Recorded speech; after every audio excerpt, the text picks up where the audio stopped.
Happy Father's Day to all the dads out there. Sincerely, I'm very grateful for you. I know it can be a hard job. In fact, it can be an unappreciated job. I know this because this week I was researching the top 20 most popular holidays in North America.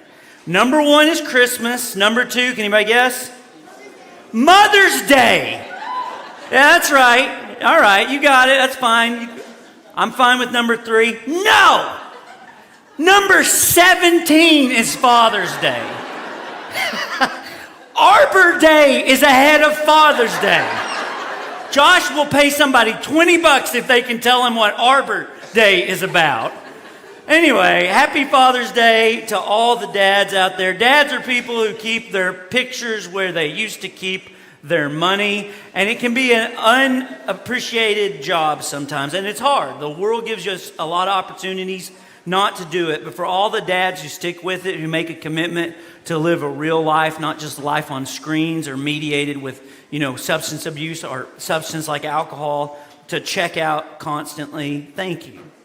I know it's hard, and I also know it's wonderful. In fact, this Tuesday night, for the men of our church, including the fathers, Anthony Walker is going to be here. Anthony is a preacher in Murfreesboro, Tennessee. He also runs a very effective men's ministry, and he's going to have we're going to have a men's ministry evening with free food and fellowship and a time of encouragement, as in a time to give us courage, because our world is hurting. And here's hoping that us men can be the men we're called to be, the men God made us to be.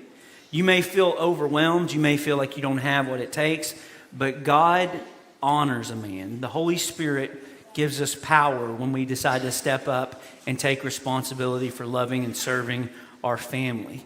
Press into your relationship with God like never before, because you are needed like never before, and you have a calling. You are not better than women, but you are different than women, and you need to show up for them and the other people in your life. We need men who show up for the life they actually have. And one of the ways that you may do that is at your job. So we're in a series called God at Work, and let's start here.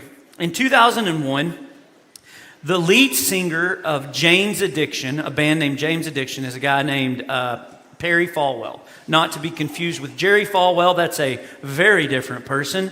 Perry Falwell he flew to Africa with a Christian organization, even though that's not his particular faith tradition. He flew to Africa and helped to fund and negotiate the release of over 2,000 Sudanese slaves. He actually paid for that out of his own income and pocket. He did that to save the lives of all these people. Meanwhile, my parents did not allow me to listen to that music. And I was in college. And I tell you all this because when we talk about work, today specifically, I want to give us 2 bigger categories. The categories that we normally think of are of sin and grace. Because normally when people of faith talk about sin, we have a reduced imagination for it, and the same is true for grace. Now, I'm not trying to get into what kind of music you should listen to or not listen to, but what I do want you to see is that Perry Falwell was doing some really, really good work. And we can appreciate that as followers of Jesus, even though Perry Falwell did not do that as a follower of Jesus. And I start here because ever since I've been in ministry, I've had people come to me and tell me about it's so hard working in the office with, people that don't share the same values that I share. People who use words that I wouldn't use, or tell jokes that I wouldn't tell, or make decisions that, we consider immoral or whatever. And we say it 100 different ways, but what we're really trying to say is it's just so hard working with sinners. This comes primarily from a pretty thin view of sin, which is, it's a behavior that you avoid. If you don't do X, Y, and Z, then you're good. And so we avoid certain kinds of people. The problem with this is it's not a deep enough view of sin. Because have you ever noticed that when you don't do X, Y, and Z, if you're paying attention, if the grace of God gives you the ability to pay attention, you have a new problem. Because when you don't do X, Y, and Z, you start to feel pretty good about yourself. In fact, you start to be able to look down on other people who do it. And if God's grace gives you the awareness, you realize your new problem may even be a bigger problem than the old one. What Christian tradition has said for 2,000 years is the problem: pride. You find yourself looking at the people who do those things, and it's hard to admit this, but you actually are kind of like the Pharisee who looks at the publican and says, God, I thank you so much that I'm not like that. Because sin is more deceitful than we think it is. And the truth is, when people tell me, it's so hard to work around sinners, I've worked in a church office for over 20 years. I also work with sinners, and they do too. If we're honest, we realize that our hearts are actually an idol factory. They're constantly producing things that we try to make the center of our life. This is why some of the meanest people can call themselves Christian. It doesn't have to go with the territory, but it often does. Because if you can get God to agree with your definition of sin, you will certainly be sinless. And it's possible to never get confronted with your own pride. Because if I'm the one that gets to define righteousness, then I'm certainly going to be righteous. Yeah, I may not be helping free slaves in the Sudan, but, I don't watch rated R movies. Okay, if you have your Bibles, turn to 2 Kings chapter 5. One of the more interesting stories in the Bible is of this 5-star general of the enemies of Israel, Syria. His name is Naaman, and he has recently taken over Israel. He led a successful conquest. He decimated Israel. He killed a lot of people, and then Naaman and the Syrians brought out the best and brightest, and just people who they wanted to force to do indentured servitude, including someone who worked for Naaman. This guy has risen to the top of his profession, 5-star general, and then he gets a death sentence. He finds out he has leprosy, and no amount of power can protect him from it. But one of those people that he brought back from Israel was a young servant girl from Israel. And for whatever reason, even though this guy is her enemy, the one that may have killed her family, maybe even her parents, she sees that he's dying. And this servant girl says to him, there's no God like the God of Israel. And if you want to live, you should go talk to the prophet Elisha, and Elisha can help you do it. Now, normally, he wouldn't do anything. This is a territory he's just beat. What could that God do for him? He couldn't even save his own people from being defeated. But this is no longer normal for Naaman. Now, because we have all of the kids in the church with us for this summer, instead of me reading you this story, we asked our student ministry to help make a video telling this story. So if you could, play that now.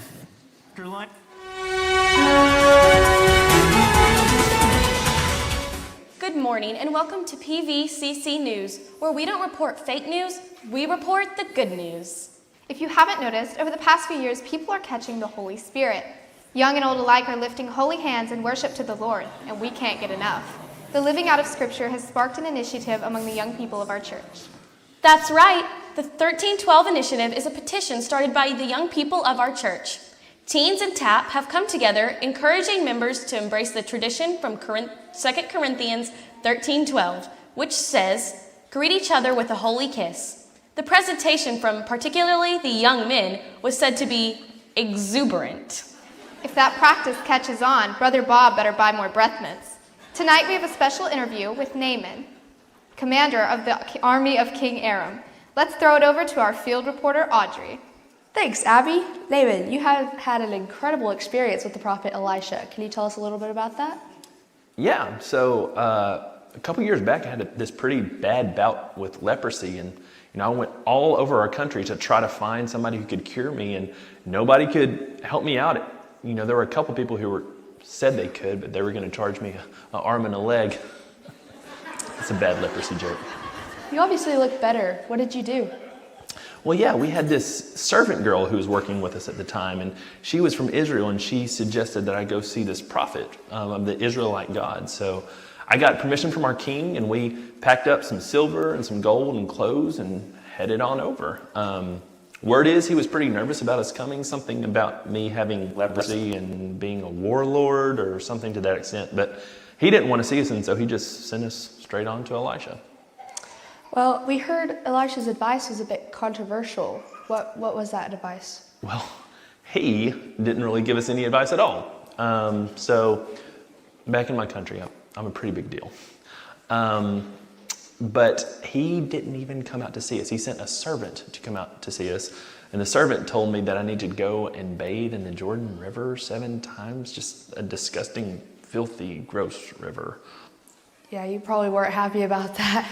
Not at all. I was expecting something grand, lightning bolts, a voice from the heavens, something miraculous. And none of that happened. He just wanted me to go bathe into the dirty old river.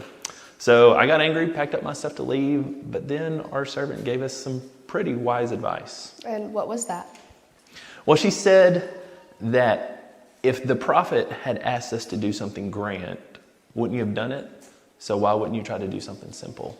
And that made a lot of sense to me. So as much as it grossed me out, I went and bathed in the river 7 times. And after the 7th time, I came up clean. So that's kind of the story. Hallelujah. Praise Jehovah. Well, there you have it. The miraculous healing of Naaman. Back to you in the studio. Thanks, Audrey. Praise God indeed. It is always encouraging to see a miracle from God. Absolutely. May God grant us more miracles. Maybe he could start with the miracle of Jonathan actually letting us out on time today. That would be miraculous. And that does it for us at PVCC News, where we don't report fake news, we report the good news. Go ahead. It's not going to happen, Lily. So, okay, that's the story. Naaman gets leprosy, winds up going to Israel, and because he's such a big deal, he doesn't go to the prophet. He goes to the king of Israel first, the guy who's just been defeated by this warring nation. And when he goes to the king freaks out and he's like, "What are you trying to do?" And go back and read the story. You read it and you're like, "Man, switch to decaf or something, king." And then finally, the king tells him, "Go talk to the prophet Elisha." He goes to talk to the prophet. Elisha doesn't even come out. Because part of Naaman's problem isn't just leprosy. It's a leprosy of the soul. And so he sends out his servant. Every step along the way, it's been the people beneath Naaman who are the people who are Naaman's help. And they tell him to go do this, dip in the river of Jordan 7 times. If you've been to the river of Jordan, it is a little bit gross. And the reason he doesn't want to do it is because he's got better rivers and better gods. He shows up to Israel in his tanks, the trappings of war of his day, chariots and money and power. And now he goes to the king. That doesn't work. He goes to the prophet. The prophet doesn't come out. He gets a servant, and he's hoping somebody will do some kind of Kenneth Copeland healing of some kind.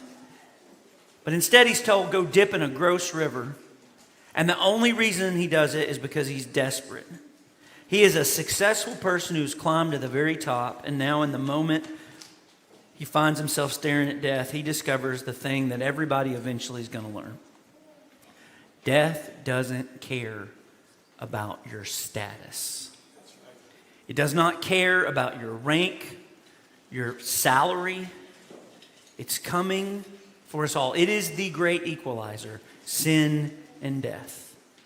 It's easy to be hard on the ancient monks. This is one of the reasons we have the Protestant Reformation, is because there was a spirit in the air 500 years ago that the people who were had a religious vocation, like monks of prayer and worship and service, that those people were somehow better than the farmer or the blacksmith or whatever. And one of the reasons the Protestant Reformation happened is because we were saying, no, all work can be holy, all work can be a service to God, which is true. But do we not still have the same problem? Today, in so many of our jobs, are we not working for more than just a calling? Are we not working, for some of us, to justify our existence, for salvation? I was a college minister for many years, and one of the things I noticed, I'm not throwing shade at any kind of college experience, except I have noticed this, if you go to like a four-year school, like U of A or Harding or ACU or something like that, when I ask where do you go to school, you just say U of A. You know what? But if you went to or are going to another kind of school, a junior college, a community college, instead of answering that question directly, you tell a story. Well, see, now what's happening is, where do you go to school? See, now what's happening is, my uncle is saving up money, and I'm going to get some books, and I'm going to get my gen eds out of the way. And I've noticed this watching it in college mixers as students interact over and over again, because they are keenly aware of status. And I tell you that because you are too. The way you interact with your people you work with, the way you interact with the people around you. We all live in the land of Ur.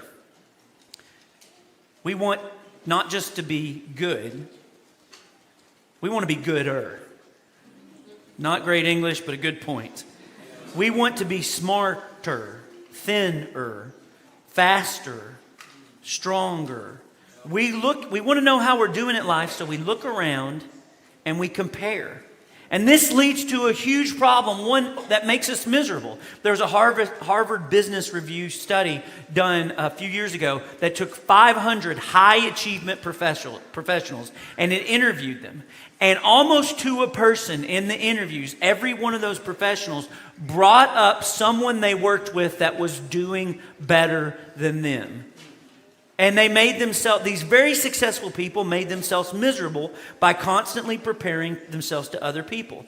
9 out of 10 office workers, according to this research, suffer from professional envy of colleagues that they think have better paying, more glamorous jobs.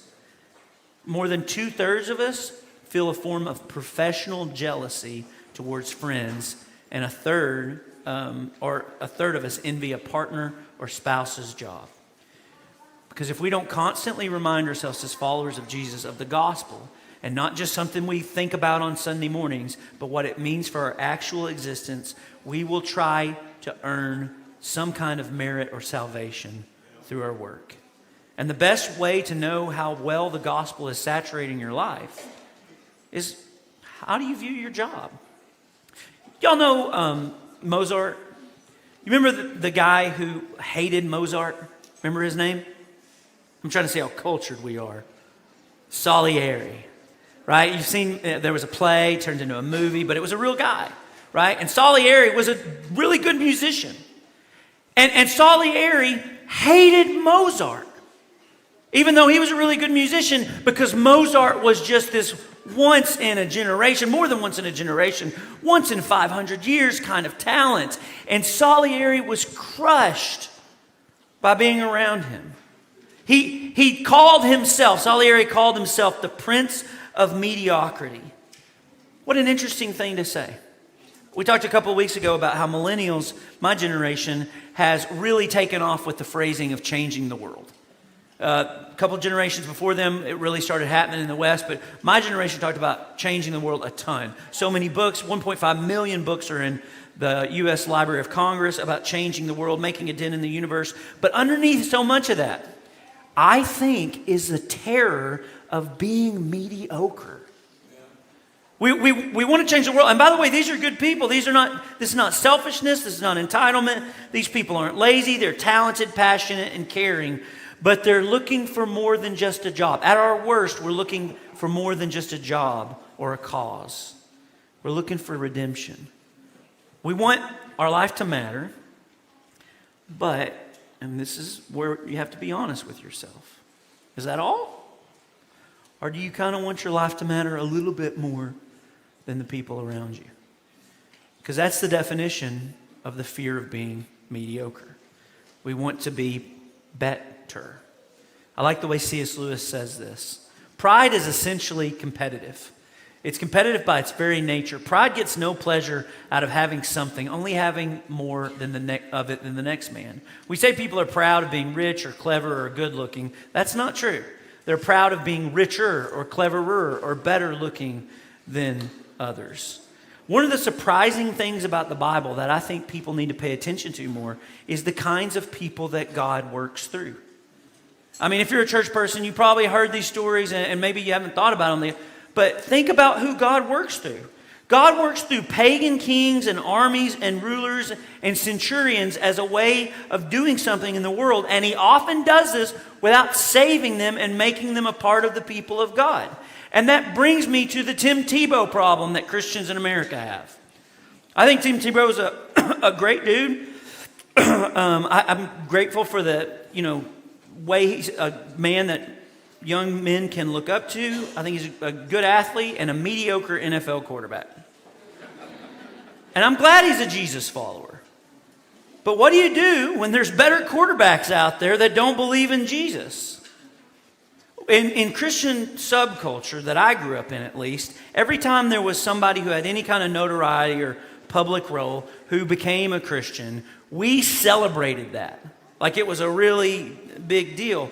But the flip side of this, and this is something that I think a bigger view of sin and a bigger view of grace can help us do, is that God is working through everybody. This is Christian tradition has said this for hundreds of years. There's a thing called common grace, which every believer in Jesus believes that every single person is made in the image of God. Every single person needs to be treated with dignity and value. And that God has given common grace to everybody, which should change how we interact with everybody. Not just believers in Jesus, but everybody. Because common grace is not just about forgiveness of sins. Common grace is about God gave everyone different gifts and talents. I'm taking this from Tim Keller, who was a pastor in Manhattan who recently passed away a couple of weeks ago. And Tim Keller, in 40 years of pastoring in Manhattan, he constantly affirmed communities outside of Christianity. So, and what the good things that they were doing in New York, like the Jewish community, when they were serving their neighbors well, or the LGBT community, the way that they served the community around them. Tim Keller was constantly doing this to people who were working to help make New York City a better place. And here's why, and this is so profound, I hope you get this. Keller said this, if you could put that up. In the Christian story, the antagonist is not non-Christians. If your enemy has flesh and blood, you're not following your Christian story well. It's not non-Christians. It's the reality of sin, which, as the gospel tells us, lies within us as well as within them. And so we are likely to be on firm footing if we make common ground with non-Christians to do work to serve the world. Christians' work with others should be marked by both humble cooperation and respectful provocation. The bad guy in the Christian story is not someone. This is Jesus 101. Our battle is not against flesh and blood. And if your battle is against flesh and blood, you need to go deeper.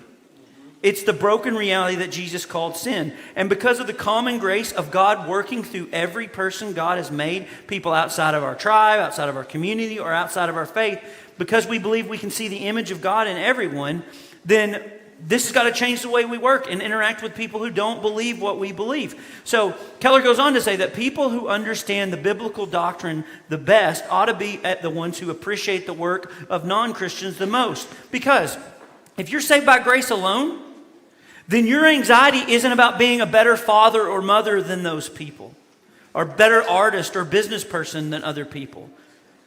Our gospel-trained eyes can see the world differently. And we can see people that God has created everywhere we go and has given unique gifts that we can celebrate. When we don't like working with people who don't share the same values and ideals as we do, one of the ironies of that, it makes those values and ideals less influential in the rest of the world. And what's worse, we can't see the glory of God at work in the people around us that He's created.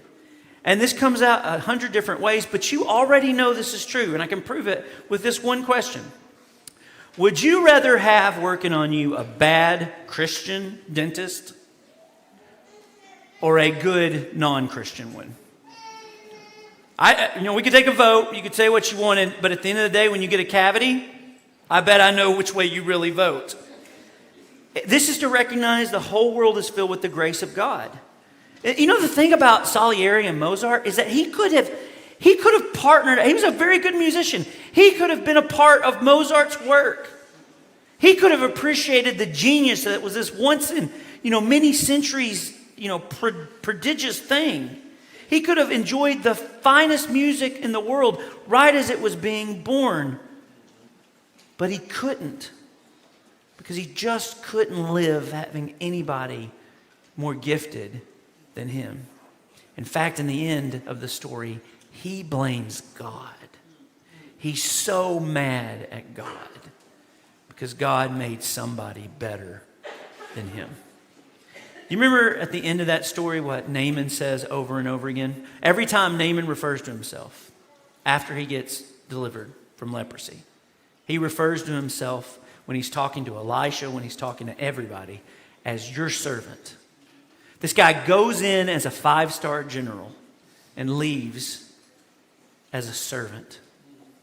He's healed of leprosy. He knows the God of Abraham, Isaac, and Jacob is the Lord, the one true God. But now he's got a problem because he knows he has to go back to his old job. The king of Syria is old, and the king of Syria worships the god of Syria. And because he's old and feeble, when he goes to the temples of those gods, he goes to bend down. And because Naaman is his right-hand man and he leans on him, literally leans on him, Naaman knows he has to bend down too. But Naaman doesn't worship those gods anymore. So here's Naaman's solution. And I think it's brilliant, and I want you to think about it for how you do your job this week.